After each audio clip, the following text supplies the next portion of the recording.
Hi hello வணக்கம். நீங்கள் கேட்டுக்கொண்டிருப்பது power of yourself with PAB Bala. Every Friday evening 7 o'clock நம்ம போட்காஸ்டோட புது எபிசோடுகள் ரிலீஸ் ஆகுது. அதை நீங்கள் மிஸ் பண்ணாமல் இருக்கிறதுக்கு நம்ம போட்காஸ்ட்டை ஃபாலோ பண்ணி எப்போது இணைப்பில் இருங்க. மைண்டு எப்போதுமே ஊசலாடிக்கிட்டே இருக்கும். ஒரு புறம் பாசிட்டிவ் சைடும், இன்னொரு புறம் நெகட்டிவ் சைடும், இப்படி மாற்றி மாற்றி ஊசலாடிக்கிட்டே இருக்கிறோம். சில நேரங்களில் பாசிட்டிவான தாட்ஸ், அதாவது நல்ல எண்ணங்கள் வந்துகிட்டு இருக்கும். சில நேரங்களில் நெகட்டிவ் தாட்ஸ், அதாவது எதிர்மறை எண்ணங்கள் வந்துகிட்டே இருக்கும். சின்ன விஷயமா தான் இருக்கும், ஆனால் அந்த விஷயம் மிகப்பெரிய விஷயமா நினச்சிக்கிட்டு அதை எந்தெந்த கோணத்துலலாம் தீய எண்ணமாக நம்ம பார்க்குறோமோ அதை பொறுத்து அந்த செயல் அப்படிங்கிறது ரொம்ப கடுமையாக இருக்கும். ஒருவர் காலையில் எந்திக்கிறாரு, எந்திரிச்ச உடனே தன்னோட வாட்ச் எடுத்து பார்க்குறாரு, மணி 7:30 ஆயிடுச்சு. அவர் 6:30க்கு எந்திக்கணும் அப்படிங்கிறதுக்காக அலாரம் வச்சிருந்தாரு, இப்போ மணி 7:30 ஆயிடுச்சு அப்படின்னு சொல்லி யோசிக்கிறாரு. ஏன்னா 6:30க்கு அலாரம் அடிச்சுது, ஆனால் அந்த அலாரத்தை அவர் எடுத்து கட் பண்ணிட்டு மறுபடியும் உறங்கிட்டாரு. ஆனால் அது அவருக்கு ஞாபகம் இல்லை. 7:30 ஆயிடுச்சு அப்படின்னு சொல்லி விறுவிறுன்னு போய் தன்னோட மனைவியை திட்டுறாரு. நான் ரொம்ப நேரம் உறங்கியிருக்கிறேன்னு என்னை எழுப்பக்கூடாதா அப்படின்னு கேட்குறாரு.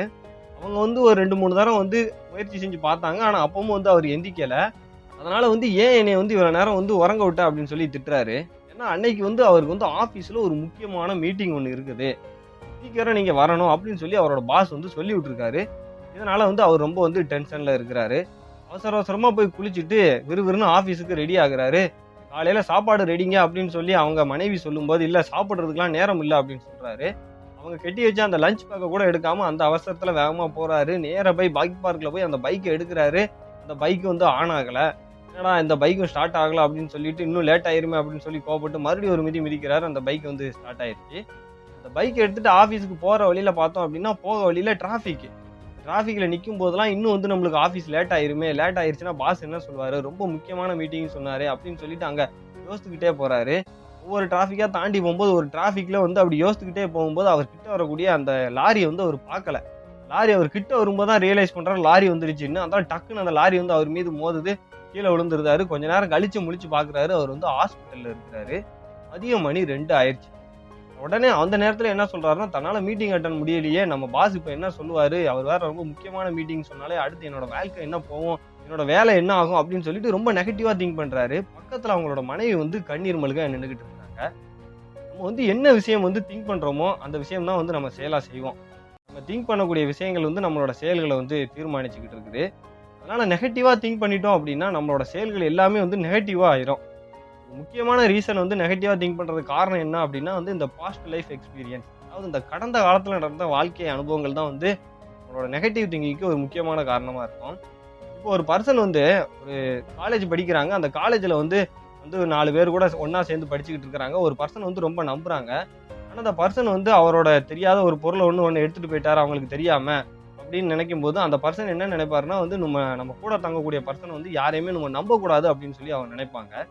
இதுவே அதே பர்சன் இன்னும் ஒரு ஃபியூச்சரில் ஒரு 4 பேர் கூட தங்கும்போது அவங்களுக்கு என்ன வரும் அப்படின்னா, இவங்களை நம்புவோமா வேண்டாமா, இல்லை நம்ம நம்பிக்கை அவங்க மேலே வைக்கலாமா, இல்லை இவங்களும் நம்மளோட பொருட்கள் எல்லாம் எடுத்துகிட்டு போயிடுவாங்களா அப்படின்னு தான் சொல்லி சிந்தனைகள் வரும்.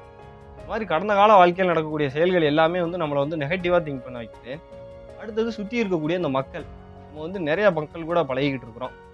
மக்கள் எல்லாருமே என்ன திங்க் பண்ணுறாங்கிறத பொறுத்து நம்மளும் திங்க் பண்ண ஆரம்பிச்சிடும்.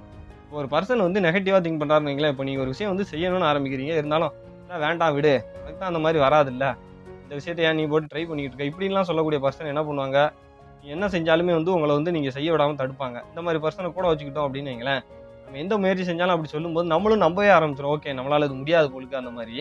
அதனால் இந்த மாதிரி பர்சன் கூட இருக்கிறனாலே நம்ம நிறைய விஷயங்களை நெகட்டிவாக திங்க் பண்ண ஆரம்பிச்சிடும். அடுத்தது தான் இந்த ஹெல்த். ரொம்ப நம்மளோட உடல்நிலையை பொறுத்து இந்த மனநிலை மாறிக்கிட்டே இருக்கும். உடல்நிலை மாறுறதுனால என்ன ஆகுது அப்படின்னா, ஆட்டோமேட்டிக்காக அந்த மென்டல் ஹெல்த்லாம் மாறிடுது. இப்போ சரியான நேரத்தை தூக்கம் இல்லை அப்படின்னு வைங்களேன், அது எப்போதுமே டயர்டாக இருக்கும். நம்ம மென்டல் ரொம்ப இன்ஆக்டிவாக இருக்கும். நம்ம மனம் ரொம்ப சுறுசுறுப்பாகவே இருக்காது. அதனால் இந்த பிசிக்கல் உடம்பு, இந்த உடல்நிலை பாதுகாத்துக்கிறது ரொம்ப முக்கியமாக இருக்குது. அடுத்ததான் இந்த ஓவர் திங்கிங் பண்ணுறது. ஒரு சின்ன விஷயமா தான் இருக்கும், அதை பற்றி மீண்டும் மீண்டும் திங்க் பண்ணி ரொம்ப ஓவர் திங்க் பண்ணுறது. இதனால என்ன ஆகுது அப்படின்னா, அதை பற்றி நம்ம ரொம்ப நெகட்டிவாக திங்க் பண்ண ஆரம்பிச்சிடும். இந்த காரணங்களாலலாம் நம்மளுக்கு நெகட்டிவ் திங்க் வருது. இதெல்லாம் எப்படி எலிமினேட் பண்ணலாம் அப்படின்னா சின்ன சின்ன வழிகள் தான். இப்போ ஒரு மனுஷன் நெகட்டிவாக திங்க் பண்ணிக்கிட்டு இருக்கிறான் அப்படின்னா, நல்லா முதல்ல புரிஞ்சுக்கிடணும், மைண்டில் என்ன சிந்தனைகள் முதல்ல அவன் கொண்டு வந்துக்கிட்டு இருக்காங்கிறத முதல்ல யோசிக்கணும். இப்போ நீங்கள் நெகட்டிவாக திங்க் பண்ணிக்கிட்டு இருக்கீங்க அப்படின்னா, ஃபஸ்ட்டு நீங்கள் தெரிஞ்சிக்க வேண்டிய விஷயம் என்ன அப்படின்னா, உங்களோட மைண்டில் என்ன தாட் ஓடிக்கிட்டு இருக்கு அப்படிங்கக்கூடிய அவேர்னஸ் உங்களுக்கு இருக்கணும். அவேர்னஸ் அப்படிங்கிறது இல்ல அப்படின்னா, உங்களால வந்து அந்த திங்கிங் வந்து மாத்தவே முடியாது. ஏன்னா நீங்க என்ன திங்க் பண்ணிக்கிட்டு இருக்கீங்க அப்படிங்கக்கூடிய அவேர்னஸ் உங்களுக்கு இல்ல அப்படின்னா, உங்களால வந்து கண்டிப்பா வந்து அந்த எண்ணங்கள வந்து மாத்தவே முடியாது. நீங்க என்ன திங்க் பண்றீங்கன்ற அவேர்னஸ் இருந்தா தான், இததான் நம்ம திங்க் பண்ணிக்கிட்டு இருக்கோம்ங்கூடிய அவேர்னஸ தெரிஞ்சுட்டு, அடுத்து அத மாத்த முடியும். உங்க மைண்ட்ல வந்து இந்த தாட் தான் ஓடுது அப்படிங்கிறத தெரிஞ்சுக்கிட்டீங்க அப்படின்னா, உடனே அந்த சிந்தனைகள் எல்லாம் மாத்தணும். Change your thoughts. அத எப்படி மாத்தலாம் அப்படின்னா, ஜஸ்ட் ஃபோக்கஸ மாத்தணும். ஒரு இடத்துல நீங்க ஃபோக்கஸ் பண்ணிட்டு இருக்கீங்களா, அந்த ஃபோக்கஸ இன்னொரு பக்கம் கொண்டு போயிட்டீங்க அப்படின்னா, உங்களோட சிந்தனை வந்து ஒரு இடத்துல இருந்து இன்னொரு இடத்துக்கு மாறிடும். ஆட்டோமேட்டிக்கா நெகட்டிவ்ல இருந்து பாசிட்டிவ் திங்கிங்க்கு மாறிடும். அதனால முதல்ல வந்து உங்களோட சிந்தனைகள் என்ன ஆகிட்டு இருக்கு, உங்களோட தாட்ஸ் என்ன ஆகிட்டு இருக்கு அப்படிங்கக்கூடிய அவேர்னஸ் உங்களுக்கு முதல்ல இருக்கணும். முடிஞ்ச அளவுக்கு உங்கள சுத்தி வந்து நெறைய பாசிட்டிவான பீப்பிள். நீங்க என்ன செஞ்சாலும் வந்து உங்கள அப்ரிஷியேட் பண்ணக்கூடிய பீப்பிள். உங்களுக்கு வந்து நெறைய சப்போர்ட்டிவா இருக்கக்கூடிய பெர்சன் கூட நீங்க சுத்தி இருக்கணும். அப்படிலாம் இருந்தீங்க அப்படின்னா, நீங்க ஒரு விஷயம் செய்யும்போது உங்களுக்கே ஸ்ட்ரகிளா இருந்தாலும் பரவால்ல நீ செய்வ. உனக்கு வந்து நம்பிக்கை இருக்குது. கண்டிப்பா வந்து உன் மேல எனக்கு நம்பிக்கை இருக்கு. நீ செய்வேன்னு அப்படி அவங்க சொல்லும்போது நம்மளுக்கு அது ஒரு மோட்டிவேஷனா இருக்கும். அதனால நம்மளும் அந்த செயல்கள செய்ய ஆரம்பிப்போம். அதனால அந்த நெகட்டிவா திங்க் பண்ற பெர்சன் எல்லாத்தையும் ஓரம் வச்சுட்டு, பாசிட்டிவான சப்போர்ட் தரக்கூடிய பெர்சன் எல்லாத்தையுமே நம்மள சுத்தி வச்சுக்கணும். ஒவ்வொரு நாளுமே வந்து நம்ம அந்த காலை பொழுத பொறுத்து தான் அந்த நாள் முழுவதுமே அமைஞ்சிருக்கு. காலை நேரத்துல ஒரு 20 நிமிஷம் நம்ம என்ன மாரி செலவு பண்றோமோ, அத பொறுத்து அந்த நாள் முழுவதுமே அமையுது. இந்த 20 நிமிஷத்த நம்ம சரியா செலவு பண்ணோம்னு வைங்களேன், நாள் முழுவதுமே வந்து ரொம்ப பாசிட்டிவா இருக்கும். அதனால காலையில பாசிட்டிவான ரூட்டீனோட ஆரம்பிங்க. டே முழுவதுமே ரொம்ப பாசிட்டிவா இருக்கும். ஒரு விஷயங்கள் செய்யறதுல எல்லாத்துலயுமே நான் வந்து பெஸ்ட்டா இருக்கணும் அப்படிங்கிறத தாண்டி, பெட்டரா இருக்கணும்னு பாருங்க. ஏன்னா வந்து ஒரு விஷயம் வந்து எனக்கு பெஸ்ட்டா இருக்கணும் அப்படின்னு நீங்க நினைக்கும்போது என்ன ஆகும் அப்படின்னா, அந்த விஷயம் பெஸ்ட்டா ஆகலன்னா நெகட்டிவா திங்க் பண்ண ஆரம்பிச்சுருவீங்க. பட் அது பெட்டரா ஆகணும்னு பார்த்தீங்கன்னா, அது ரொம்ப பெட்டராவே இருக்கும். தாட்ஸ் அப்படிங்கிறது நம்மளுக்கு நெகட்டிவ், பாசிட்டிவ் அப்படின்னு மாறி மாறி வந்துகிட்டே தான் இருக்கும். நெகட்டிவ் தாட்ஸ் எதையுமே வந்து நம்மளால வந்து நிறுத்த முடியாது. எங்கேயுமே வந்து நம்மளோட நெகட்டிவ் தாட்ஸ் எல்லாத்தையுமே நிறுத்த முடியாது. ஜஸ்ட் நம்மளால என்ன செய்ய முடியும் அப்படின்னா, ரீஃபோகஸ் தான் பண்ண முடியும்.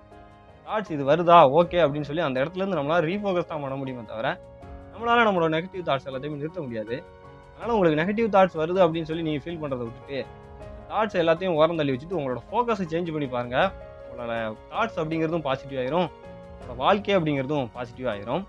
உங்களோட தாட்ஸ் எல்லாத்தையுமே வந்து நீங்க மாத்துறதுக்கு எவ்வளவோ முறைகள் நீங்க பயன்படுத்தினாலும், உங்களோட ஃபோக்கஸ மட்டும் சேஞ்ச் பண்ணீங்க அப்படின்னா, கண்டிப்பா அது வந்து பாசிட்டிவ் ஆகும் அப்படின்னு சொல்லி நான் இப்ப இந்த எபிசோட நிறைவு செய்கிறேன்.